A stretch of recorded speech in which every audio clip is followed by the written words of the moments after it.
the Garnet Trust Hour on your home of the Gamecocks. 107.5 The Game. And welcome into the Garnet Trust Hour here on 107.5 The Game. Tyler Head and Chris Clark along with you on this Tuesday morning. Today's special guest, former South Carolina punter Joe Charlton, in studio with us in the Herndon Chevrolet Studios. Joe, how you doing today? I'm doing great, man. Now, do you have any radio experience? You ever done anything like this before? We always have to ask. I have not, actually. All right, first time. Joe's a good talker. Cool. So we've caught up a lot over the past several weeks. So looking forward to chatting with you. Thanks for coming in, man. This is interesting, Tyler, because I think this is a landmark for us on the Garnet Trust Hour. It's our first, I think it's our first active NFL roster member, too. That is correct. I was thinking about that last night, and I believe you are correct. Yeah, so Joe, a member of the Cleveland Browns right now. So run down what's going on with you. I know you got to go back to Cleveland here in the next, couple weeks, right? Right, yep. What's the next steps for you? Next step's training camp, man. So I go in there and grind. Yep. That's all you can do. So we were talking about this off air, and we'll go back and we'll look back on, obviously, your South Carolina career, maybe even go back to your recruitment, how you got to the NFL, all that stuff. But you're on an NFL roster right now, and you were telling me how kind of crazy it is before we came on air to get the call. You've been on and off some different rosters and things like that. But how did you find out about this most recent opportunity with the Cleveland Browns? I was actually on a pressure washing job with my pressure washing business, and I got a call from my agent, actually, and said that the Browns wanted to sign me back and just sign with them. I mean, you got to take every opportunity you can. Yeah. And went up there for OTAs, had a good time, and then came back, had like a month and a half off, and then had to shoot back up there for training camp. And when you get these opportunities, they're like, from what you were telling me, they're like, can you be here like now-ish? Is that right? Yeah, I mean, I've gotten calls sometimes, man, where it's like, you got to be on a plane in 2 hours, and you might not even be home. You got to fly home, pack a bag, and head out. Have you heard, a lot of times if you're watching like Monday Night Football, you'll see somebody, doing some good things. You'll be like, this guy was doing, he was a Best Buy cashier and got a call, like, or whatever. Have you heard you're on a pressure washing job. Have you heard any other obscure, like, from some teammates or anything? Like, I was doing this particular thing and got the call? No, I mean, there's just a bunch of guys that are doing a bunch of different things. Yeah. You just get a random call, man. You just do not expect it. Yeah. But, you can't say no. How did the process go? So when you came out, your last year was 2020 at Carolina. Is that right? Yeah. So your last year was 2020, and your first opportunity was with the Panthers, right? Correct. So take us back to draft day then. That deal got done pretty quickly. Was it on draft day that you got the deal, or was it a little while after? A little while after, yeah. It was probably about a month after draft day.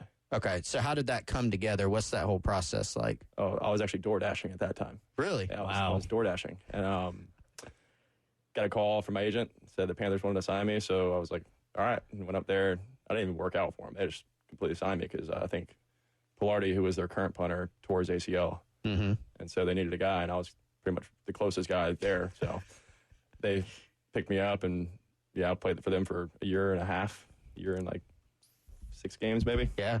You ended up being their starting punter, too. Yep. DoorDash to starting punter. Yep. So that's interesting that you mentioned that you were the closest punter to them, because I've always wondered about that, because you look at NFL teams, especially when it comes to specialists, and they will usually go with somebody at like a local college, nearby or something like that. And I never really thought about it like, yeah, this is a guy that can probably literally get to us the quickest, so let's call him. Yeah. It's definitely a factor in it. How quick did you get there? Was it 2 hours? I mean, did you just, here we go, I'm there? Yeah, I actually had to move out of my house and then head up there. So I had to throw everything in my mom's house real quick and then fly up there as fast as possible. So you end up going from undrafted free agent. Well, let's back up. So it was a month after the draft. Mentally, had you kind of been like, I'm probably not getting an opportunity? Or had you kind of moved on in your mind to what's next? Pretty much, yeah, man. Really? Yeah, because I was also working for my uncle who owns JR Cashes.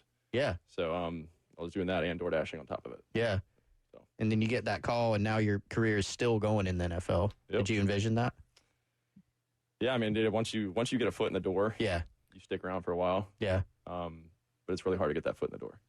So you get the foot in the door at the Panthers. You end up starting for them. I know you spent some time. You had a previous stint with Cleveland too, and then KC too. Is that right? Yeah, I was on Casey's practice squad for a week. Yeah. I think Tommy had COVID. Okay. So they signed me for a week. But then after that, I went to the Jaguars and played a game for them at the very end of the season. That's right. Yep. So it's kind of a crazy, like, do you mind that? Because, all right, so if let's say you get drafted or just signed, let's say you've been in the league for 5 years and you sign a 3-year deal with a team, like, or something of that nature, like you're staying with that team.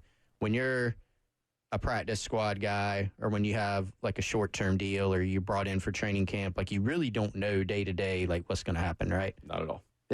Are you good with that? Like you're a pretty easygoing guy, but is that kind of like mentally like, God, what's going on here? It's not too bad. I mean, it's just a day-by-day fight. It's pretty much what it is. I mean, you can't really think about that. What is it like I know you don't mind me asking this. What is it like to get cut? It sucks, man. I mean, everyone's going to say it sucks.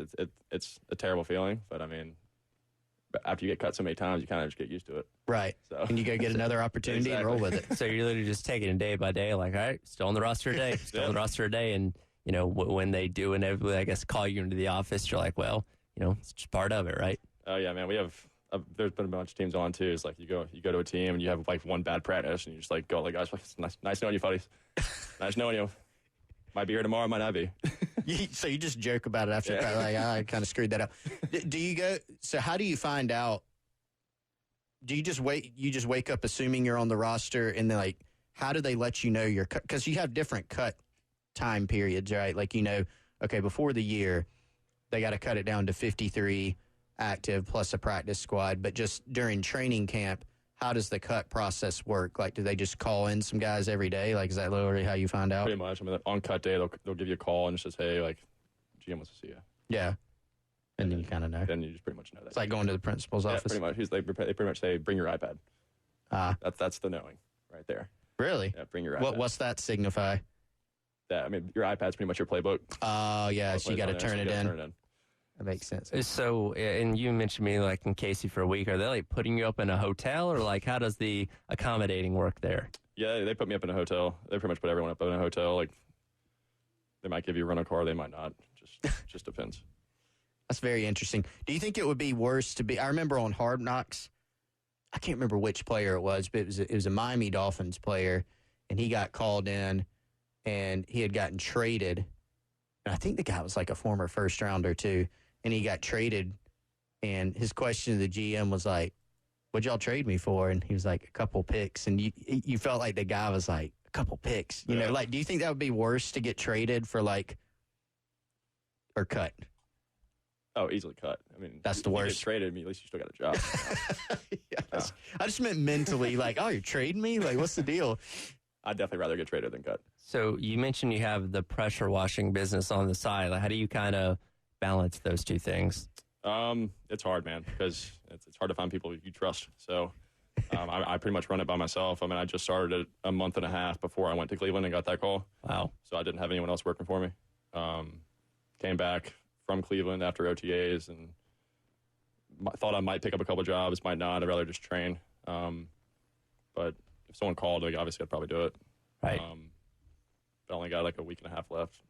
So yeah, that was actually one of our questions from Twitter from Gamecocks_swag. We opened it up. If you got a question for Joe, hit us up on Twitter. I'm at GC Chris Clark, or on the Firehouse Subs text line. That's 803-404-6100. And the question was, how is the pressure washer business? So we don't really know. I guess it's on hold for now. It was going really well before, but we'll see how long you stay in Cleveland, and hopefully a long time. Oh yeah, that's the plan, man. If you're still out there, you're gonna maybe just hire somebody, try to take some jobs on. I might. Now, why exactly did you get into pressure washing specifically? I mean, not gonna lie, man, it's pretty good money. Okay. I mean, you can make good money. I mean, there's also a lot of competition out there. Pressure washing guy. I mean, there's new companies every day popping up. Right. But I know a lot of people, which helps. Pretty good at it too. So, I mean. Well, I've seen the setup. The setup is nice. Yeah. Now, are we talking like entire buildings? Like, well, what exactly are we pressure washing here? Pretty much everything, man. Everything. Everything. All right. We'll continue our conversation with Joe Charlton here on the Garnet Trust Hour. Coming up next here on 107.5 The Game. It's the Garnet Trust Hour on your home of the Gamecocks. 107.5 The Game. Good snap. Charlton steps to his right a little bit. Booms one. I mean, crushing punt. It's going to bounce right at the one. Does it stay out? It does. Oh, my goodness. Joseph Charlton. Make a play, son. Crush the kick away from the return man. 58 yards down to the one, and everybody's loving him. When's the last time you saw a punter get that kind of love on the sideline? Everybody patting him on the helmet. Welcome back into the Garnet Trust Hour here on 107.5 The Game. That was the call all the way back in 2017 where our guest Joe Charlton down to punt at the 1-yard line against Arkansas. And as mentioned on the broadcast there, got a lot of love coming back to the sidelines on that one. Yeah, man, that was a great play. I'm also a big fan of the announcer right there. That was amazing. The team, they gave me a lot of love on the sideline, and there's just, I think that was near the fourth quarter, wasn't it?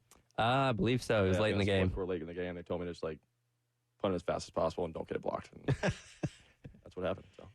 Yeah, that was a key play. I thought, Tyler, maybe you're saving another play that we'll talk about for later. I do have another play. Okay, yes. I have a feeling. I was wondering if that was going to be the play, in quotes, but we'll talk about that one later. I remember, Joe, I actually covered your recruiting in high school. I went back and looked. I found a story that I did on your commitment to South Carolina all the way back in 2014, almost 10 years ago, which is crazy. It's been a while. But I watched one of y'all's games. I think y'all were playing. I can't remember who you were playing. So you played for AC Flora, and y'all were playing at the Memorial Stadium against somebody. So I went and scouted out one of your games. So that's pretty cool to look back on. But what do you remember about recruiting? I know it's a different ball game, even then, for punters, kickers. Like the recruiting process is just a little different. But what do you remember about it? When you're a punter or kicker coming out of high school, a lot of schools just kind of want you to walk on. Yeah, because they don't want to spend a scholarship on that guy. That's pretty much what I remember from it. I mean, I think my first offer coming out of high school was from UConn. Yeah. And then after UConn, I was talking to UNC. They wanted me to walk on, and then South Carolina called, and I was like, "Yeah, I'm definitely going there. It's definitely happening." Because both my parents graduated from South Carolina, so it's always somewhere I wanted to go. Was it an immediate scholarship, or did it kind of progress from hey, maybe you should walk on to how did that go? It was immediate, man. I was actually doing a pickup basketball game when they called, so got a call on the court, and I just answered it. And they were like, "Hey, man, USC wants to sign you." And I was like, "Perfect. Let's do it." Do it. So a pretty quick process for you. Did you do an in-home visit with Steve Spurrier during recruiting? I did not. Really? I did not. Well, he wasn't a huge recruiting guy. Yeah. He wasn't as active as, say Shane Beamer is or Will Muschamp was. Not as active on that front. What was your first interaction with him? It was actually on the field, practice. I'll never forget this. The first practice I saw him out there, he was driving around in a golf cart, just saying, he was like, "What's up, Charlton?" I was like, "What's up, Coach?" Just me being a little freshman, not knowing my place at all. So it was awesome. He was a good guy. So what if you didn't do a home visit with him? I mean, did you talk to him during recruiting couple times or? Yeah, I think once or twice. I had Joe Robb. Yeah, that's who gave me the scholarship. Yeah, that's right. Pretty much had them for a year, obviously. Yeah. When Spurrier left, and then Muschamp came in. So. And then Coleman Hutzler was the special teams coach. Okay. I knew he was. You played with some interesting personalities. I definitely did. You got some good stories. Do you have any that you can tell? I know you have some that you can't tell. I do have some I can't tell. Yeah, I've heard lots of those from you and some of your former teammates, stories that you can't tell. Did you ever have a fake call during a game? Never did. No fake calls? No fake calls. We had a lot in practice that we ran, and just never got a call. Why don't you think they ever gave you one? I don't know. Could you throw it like Kai Kroger? Oh, I could throw it. I gotta play with actually Panthers versus Kansas City. I threw one against them. I remember seeing that one. Yeah. That was a good one. Oh, yeah. Yeah, we should play that for the people. What do you think about Kai Kroger? Love him. Good guy. Good punter. he had an amazing season last year, but we were talking about this before we came on. He actually is still second to your yards per punt average. Still got it, man. Still got that record. And what do you think about the fact that Shane Beamer's the coach here now, and Beamer ball's a thing here, and it's the special teams are so embraced with South Carolina football program now? Oh, that's awesome. Yeah, Shane's a great guy, man. Remember when he first got here?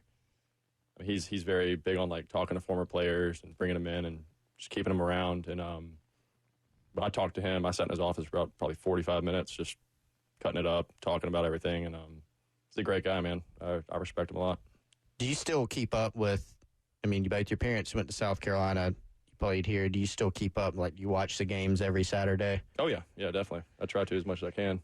What did you think about, go back to last season? What was your take on the year that South Carolina had? Obviously, it ended really well, but what was your take just in general on the team last season and the trajectory that they're on under Coach Beamer? I think they're on a great trajectory, man.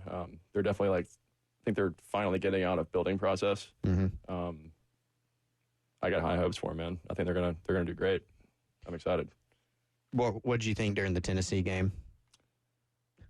I was nervous on that one. I'm not going to lie. I actually was in town for that, and I didn't go to the game. And I really regretted not going. Yeah, easy to regret that. Well, it's kind of one of those games that looking into it, especially after coming off the Florida game, it's like, this may not go so well for us. But after the fact, you're like, dang, I could have been there. Yeah, I know. I wish I would have. It was an almost... Being there at the stadium, it really was the closest to like a surreal experience I think you could have as far as sports, because you're just sitting there the whole time, and you even wonder like, all right, was this just like a hot, like magical start, and then Tennessee's gonna make their, and they did make their run, come back, but South Carolina just kept answering, man. They did, wild. Man. It was crazy. And then the next week, Kai has a great performance against Clemson. Mm-hmm. Takes those guys down for the first time. It's something with those USC punters in Clemson, man. We always perform well. I mean, That's right. Key critical performances. Oh yeah. You came in as part of the 2015 class. That was a really interesting class because it was kind of a mix, right? It was Steve Spurrier's last class. There were actually a lot of decommitments in that class. You remember Spurrier made his remark about he's going to be here a couple more years or something like that. Had some guys follow the class. There's still some really good players in that class, you and a bunch of others. There was a mix of guys that did not work out for a variety of reasons. But what was it like in that last season with Coach Spurrier? You were a freshman during that 2015 year. It was definitely weird. Obviously, I didn't play. Yeah. That's when Sean Kelly was playing. Mm-hmm. And I got there. Everything was just like going smooth. I mean, obviously, we weren't that great. Yeah. Actually, we were awful, if I put it in perspective. And then I can't remember after which game, Spurrier came in and he was like, hey, man, like, I'm out. It was after the LSU game. Yeah, everyone just kind of looked around and was like, oh, all right. Well, what do you remember about that night? So LSU happened. That was the game they rescheduled. It was supposed to be here. Yeah. We're down in LSU. Guys lost that game. That was obviously on a Saturday. Everything was normal. Press conference, recorded the TV show, etc. And then that was the Monday night practice. Yep. And I've talked to a few guys that were there. So I know y'all used to do, the young guys were on kind of a side of the field, and then some of the older guys. And so I've just heard Spurrier kind of came around and he said something to a group of players, and then people are still confused about, like, is he out? Is he turning over play calling? Like, what is he talking about? What do you recall? I recall pretty much us being inside the team meeting room, and he came in and he said he was pretty much done. It's like he's out, and he was passing the reins. So, Sean Elliott. And that was on Monday night. Yep, I think so. Yeah, I think it was Monday night. Yeah. Yep. Crazy night. What did y'all think? Was that a shock? I was pretty shocked. I was like, oh. You thought he would finish it out? No one expected that to happen, though. Yeah. No one did. Well, then the rest of the year, you had some close calls. So I remember the Tennessee game at Tennessee, even the Clemson game. It was a little bit, one of the scores was like as time expired, basically, or a couple of seconds. But that was a close game. Yep. Really good Clemson team. Then we got beat down by the Citadel. The Citadel, yeah. What happened? Dude, I couldn't even tell you. I was shocked, man. That's the only thing I can say. I was shocked. Their triple option just destroyed us. Yeah. Well, and even often, then you had, the end of the game, Farrah Cooper scores. Mm-hmm. Who was the best player you played with at South Carolina? You had Debo, you had Farrah Cooper, you had some guys. Yeah, we had some guys, man. It was definitely Debo and Farrah. They were amazing, especially having Debo after Farrah. Yeah, was awesome. When Debo was, so he redshirted year one. Did y'all have an idea early that Debo would become Debo now, like the 49ers version of Debo that we see every week? He just kept getting better and better every year. So where he's at now does not surprise me at all. He's a hell of a player. Yeah, in high school he was a great player, but just like watching his growth from high school to freshman to now. Yeah, he's a threat. It's one of the craziest. I'm not surprised either, but he's literally one of the best players in the NFL. Oh, yeah. And it's been wild to kind of watch that growth process. No doubt. We'll continue on with today's special guest, Joe Charlton, here on the Garnet Trust Hour here on 107.5 The Game. What you're talking about. Sponsored by Love Chevrolet. 107.5 The Game. And welcome back into the Garnet Trust Hour here on 107.5 The Game. Tyler Head and Chris Clark along with you. Today's special guest, Joe Charlton, former South Carolina punter, currently with the Cleveland Browns. Going to head out to the Love Chevrolet phone lines really quick because our man, Gamecocks historian, the great Tommy Moody, actually has a story about you he wants to share from your time back at AC Flora. All righty. Hey, guys. How are you? Good. What's going on, Tommy? Hey, it's good to hear from you guys, and good to hear Joseph. I was a very dear friend of mine is Reggie Shaw, who coached Joseph at AC Flora, and I was over there. I grew up 3 blocks from AC Flora, and I was over there watching practice one day and went over to talk to Coach Shaw on the sidelines, and I had my back to the field, and didn't know Joseph was working out and punting, and I heard this thump, and I said, Coach, who is that punter over there? He said, that's Joseph Charlton. I said, his punts sound different than everybody else. And that's a true story. And when we had him on our high school show, Friday Night Scoreboard show not long ago, he brought that up because Joseph had made it in the NFL. And he said, do you remember that day? I said, I remember that day. I will never forget it. But I turned around. I had to watch him for about 10 minutes because I could not believe the sound of the ball coming off his foot. And look how everything turned out. Oh, yeah. That's awesome, man. I appreciate that. Yeah. Yes, sir. Yes, sir. Well, good luck to you. Just want to share that real quickly. It kind of reminded me of a story about shoeless Joe Jackson, that one of his cohorts said that they could blindfold him and throw pitches to 10 batters, and he would know which one was shoeless Joe Jackson from the crack of the bat. And it kind of reminded me of Joseph with that pun of his. That's awesome, man. Tommy, appreciate you calling in with that, man. Thanks, guys. All right, Yeah, we'll see y'all later. Yeah, that game that I mentioned that I scouted, so I guess that was probably that had to be like 2014 probably, that game at Memorial Stadium. And I think you were just kicking an extra point because you kicked for Flora too as well as punt. And I think it was just like an extra point. And I remember there was a building like pretty far set back, like a field house from the goalpost, and it was a ways back, and it like hit the roof, went like way back, and I was like, I've seen enough. Looks good to me. So we were talking about your time at Carolina. So Steve Spurrier steps away after the 2015 season. You guys finish up. And then Will Muschamp comes in. What do you remember about that transition? How different was it? It was definitely pretty different, man. Muschamp came in. They took charge. They did. I'll never forget first day conditioning test. I think it was 32 110s. And I probably made it through 12. And just was walking with limp legs. It was bad. 32 110s. Yeah, I've heard some stories from I think Casey Crosby told me some stories for that day. It seemed like a shocker. Oh yeah, it was, man. Everyone was shocked. It was a big one. So we know how intense Muschamp is when we see him on camera during games, stuff like that. What's he like at practice when there aren't cameras around? He's an intense coach, man. Muschamp's one of my really good friends. I talk to him still to this day, and his coaching style is tough. He's a tough coach, man. I think some people need that. Right. So, not everything's about being soft. Right. You don't want soft players. So that entire tenure, too, you know, you obviously finished up your career at South Carolina. His last season was also 2020. There are a lot of ups and downs during that time. What was kind of the high point that you can remember? Oh, definitely beating Georgia. Yeah, the 2019 game. That was by far my favorite memory of playing for the Gamecocks. Was that a shocker? In the way that the Citadel loss was a shocker? Like, did you think going into that game, like, we're probably going to win, or hey, maybe we got a shot? I think maybe. Like everyone was like, maybe we got a shot. Like hopeful. That's just how I was. Maybe not everybody, but when we came out, we pulled through. Man, it was a heck of a win. Did you take any pieces of the hedges? I did not. You did not. I respected the hedges. Okay. I didn't. I appreciate that. Yeah. Oh, yeah, we have not told. Let's do our mention. Tyler is from Covington, Georgia. I did go to Georgia. He's a Georgia guy. I got you. I was covering the Georgia program at the time when that upset happened.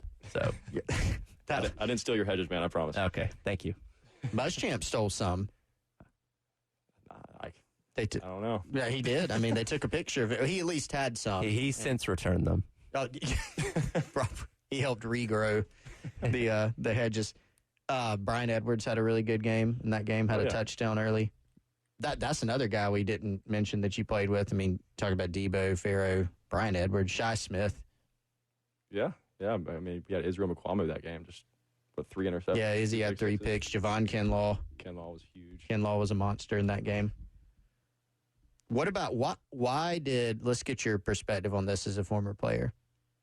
Why did it not work? And by that, why is Will Muschamp not still the coach here? And why did things kind of fall off there at the end because, 2016 was a solid year, won 6 games. Probably more than expected, honestly. 17 and 18 were good years. You go to bowls, have good years, and then after that, it kind of fell off. So what's your perspective now that you can look back on it? Honestly, I'm not sure. I don't can't really put your finger on it. Like I said, I thought he was a phenomenal coach. I mean, players loved him. I don't know why it didn't work out. To be completely honest. Interesting. Some guys have thoughts, some don't. Yeah. Who was the best player you played against? So we mentioned some of the guys that you played with. Well, if I was going against players, I was always looking at punters in my perspective. So give us your best specialist, and then I know. So it's hard for you to say, this left tackle was really tough because you didn't have to line up against him. But maybe I know you're kind of in your bubble a little bit. Yeah. Like during the game, but yeah, give us some of your top specialists. Well, when I was playing, it was obviously Braden Mann. Braden Mann have a heck of a leg. Oh, God.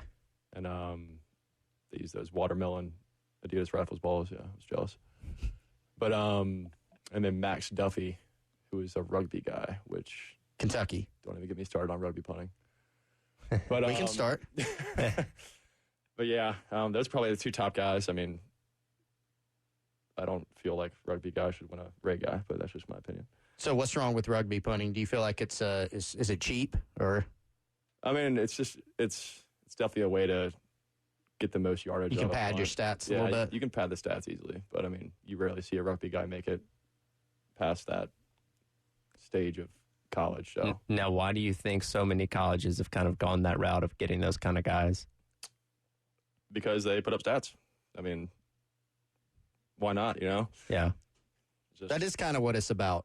Oh yeah, a lot of times performance, man. I mean, who doesn't? So Braden Mann was wild. Oh, he's you're a big guy. Braden Mann was only 5'11", 200. He generated so much power though. Oh yeah. What is he just an athletic freak or? I mean, he's an athlete too. Yeah. Technique. I mean, people are sometimes built different. Yeah, he obviously was. Leg speed. I mean, leg whip. I mean, it's all.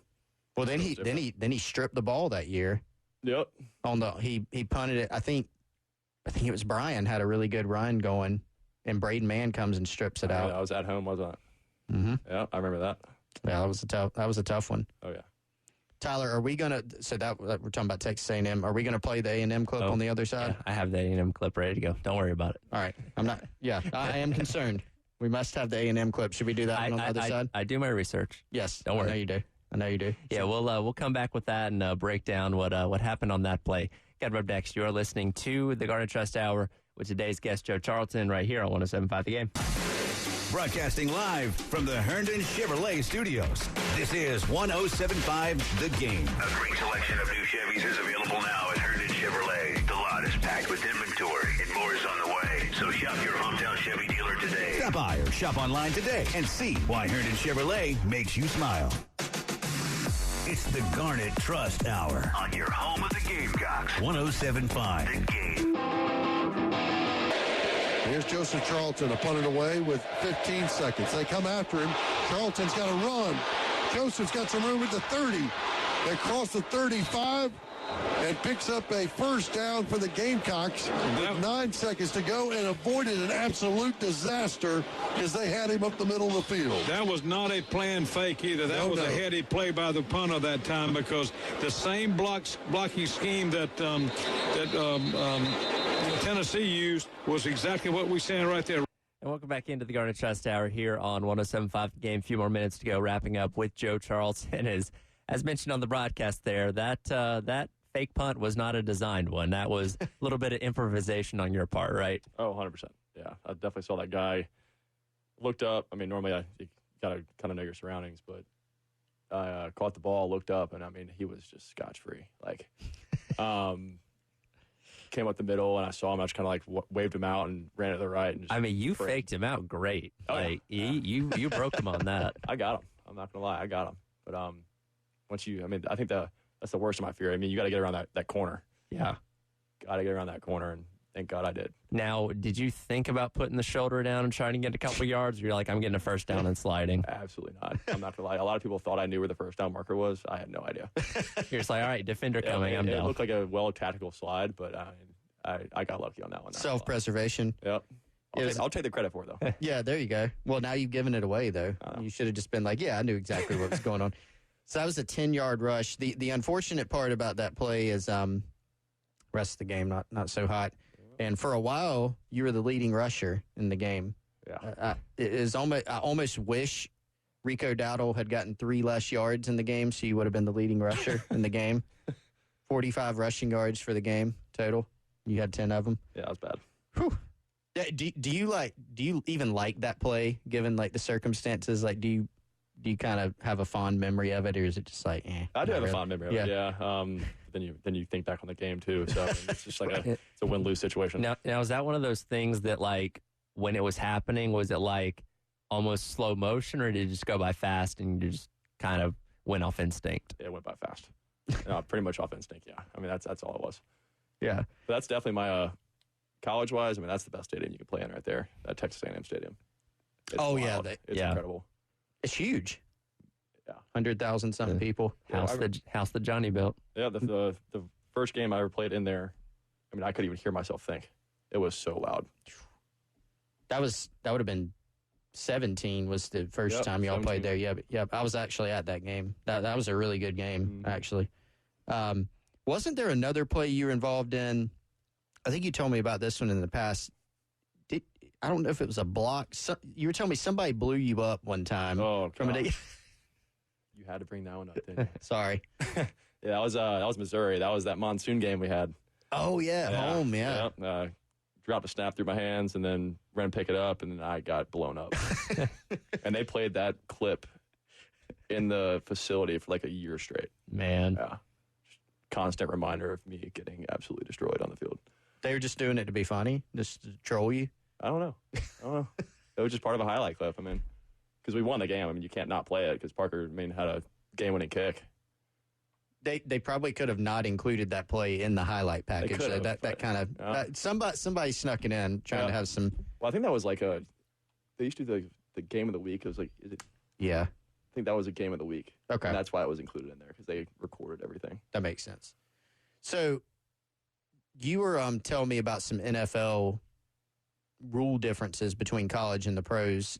Break that down for me as far as some people may not know that watching, just between the reason you don't see a lot of people rugby punt is because you can't, unless you're a gunner, you can't move off the line until the ball's punted. So what are all the key differences in special teams between college and pros that you can see? I mean, definitely the major one is what you said. I mean, the guys in the NFL, the line can't release. Only the gunners can release but the line can't release until the ball is punted. Yep. But in college, as long as the rule is still the same as when I played, everyone can release. Yep. Even if the ball's not punted. So that's why a lot of guys rugby in college, and rugby doesn't work out in the NFL for that prime reason. Yeah. You played in the SEC, you played with a lot of great players, you played against a lot of great players. I know you're kind of more in your bubble, like, hey, I'm just, when my number's called, I'm going out there, so maybe you're not quite as engaged in the game. But how big is the difference between looking out on the field and seeing SEC competition, and then you go step into the NFL? Like, everybody always says the SEC is, NFL minor league, but seriously, how big is that difference when you're just full of pro guys? It's huge. Yeah. Yeah, I mean, pretty much everyone in the NFL is the biggest guy you had on your college team. Do you remember? That's the best way to put it. Do you remember, the Browns have improved a lot, right? Yeah. And so when they were not as good before you got there, not trying to get you in trouble with your current team by any means, but they had some struggles for a while. There was a joke that would go around the sports atmosphere, like, if Alabama played the Cleveland Browns, they would win. And I always thought that was the most ridiculous thing in the world. They would get destroyed. Yeah. Like, what would the score be? There wouldn't even be a score. I mean, the score would run off the top of the They wouldn't have enough numbers on the scoreboard. Yeah, that's just, I hate when people say that because that's 100% not true. Yeah, I absolutely hate it too.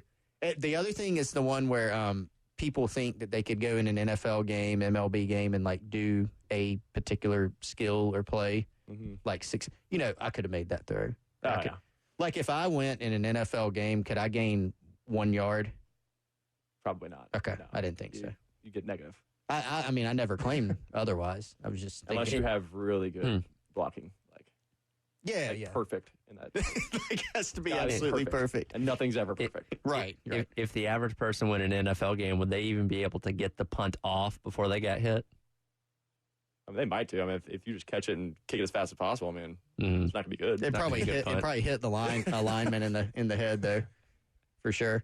No, the only skill that we thought, because Wes and Tyler and I talked about that one day, I said that in an MLB game, if I'm standing on third and there's like a deep fly ball, like a deep one, I can probably tag up and score. Yeah.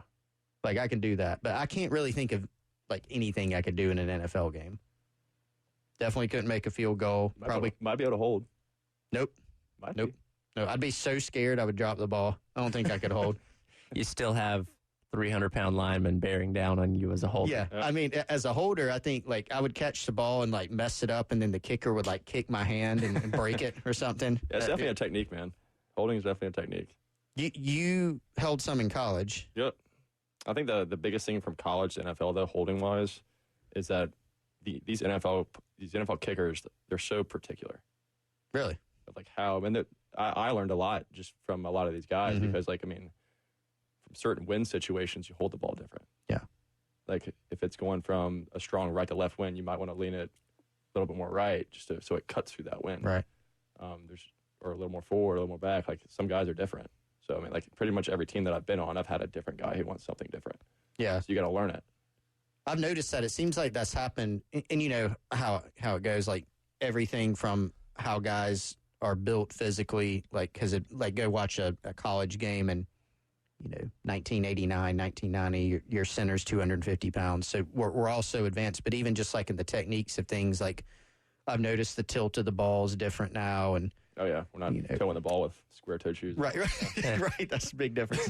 How much does the difference in the hash marks affect how you punt in the NFL as opposed to college? I mean, honestly, it gives you less room for error, I guess you could say. But I personally like it because, I mean, you're so close every time. Like, you don't have to walk a mile across the other side of the field when you're running onto the field to line up. Everything, I think kickers like it too, just because it's easier to have a straight kick every time. Right. But nothing's ever straight, obviously, but it's easier for that. Well, hopefully you'll be on a roster and you'll be pretty busy on the weekends, but I'm sure you'll catch some Carolina games this year. Oh, yeah, definitely. Which one are you looking forward to the most? Is it always just like the opener? Like game one is the one you look forward to? Is there one you got circled? Game one's awesome. Obviously, my favorite game is that Clemson game. Yeah. It's always going to be the Clemson game. Last year was a good one. It was a great one. And it's at home this year. Yeah, I hate that I played and didn't beat Clemson my entire time there. You notice I didn't bring it up. You brought it up. I brought it up. Yeah, that was a tough one, but it was cathartic last season for a lot of people to go up there, come from behind, do it on the road, break a bunch of different streaks. Yep. So got a chance to open up a streak this year, so we'll definitely be watching that one. No doubt. All right, that'll do it for today's edition of the Garnet Trust Hour. Joe, thank you for hanging out with us for a little bit, and we certainly wish you the best of luck this upcoming season. Oh, yeah, thanks for having me, guys. All right, coming up next is the Gamecock Central Takeover Hour, presented by Firehouse Subs right here on 107.5 The Game.